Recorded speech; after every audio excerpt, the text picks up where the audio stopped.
Baru-baru ini kita ngelihat berita viral seorang nenek-nenek pencuri bawang yang dihakimi massa sampai babak belur.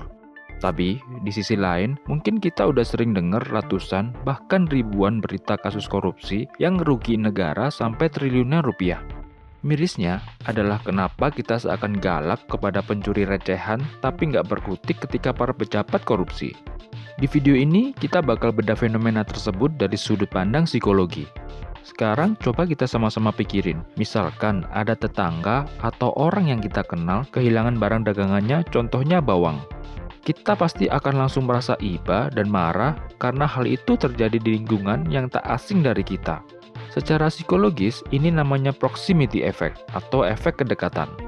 Kita merasa dekat dengan korban dan langsung membayangkan bagaimana jika hal itu menimpa diri kita sendiri. Belum lagi jika korban pencurian adalah orang-orang di lingkungan kita yang tentunya secara visual kita bisa melihat langsung pencurian itu. Hal tersebut tentu berbeda dengan korupsi. Meski kerugiannya jauh lebih besar, dampaknya seringkali tidak bisa langsung dirasakan di kehidupan sehari-hari.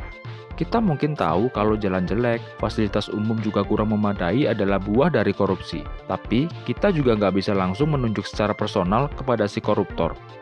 Otak kita sulit untuk merasakan emosi yang kuat kepada sesuatu yang abstrak dan jauh dari lingkungan personal kita.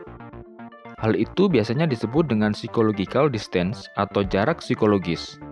Semakin jauh jaraknya, semakin lemah pula respon emosi kita. Tak hanya itu, faktor yang juga berperan adalah perception of control atau kontrol persepsi. Saat ada kasus pencurian bawang, kita merasa ini merupakan tindakan kriminal yang bisa langsung kita tangani sendiri. Nah, beda kalau ada kasus korupsi. Kita sebagai masyarakat merasa tidak berdaya karena pelakunya seringkali adalah orang-orang yang berkuasa. Daripada mengurusi proses hukum yang rumit, kita memilih untuk diam.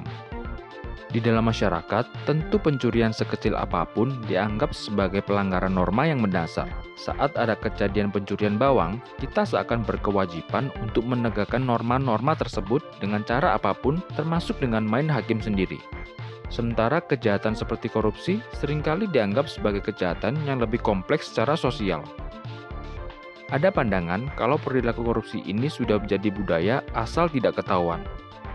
Ditambah lagi, para pelaku korupsi memang biasanya merupakan orang yang tidak bisa tersentuh oleh rakyat kebanyakan seperti pejabat atau pengusaha. Hal itu dapat membuat masyarakat merasa enggan atau takut untuk bereaksi terlalu keras. Faktor selanjutnya datang dari media. Biasanya, pemberitaan tentang pencurian receh seringkali lebih sederhana dan mudah dipahami oleh masyarakat luas sehingga bisa lebih memicu emosi kita. Sedangkan berita korupsi seringkali dianggap lebih kompleks. Mulai dari istilah hukum dan angka-angka yang besar dirasa sulit dipahami oleh sebagian masyarakat kita. Belum lagi pemberitaan media yang bersebelah karena kepentingan politik bisa membuat narasi yang sampai ke publik berbeda. Hal ini bisa mempengaruhi tingkat kemarahan masyarakat.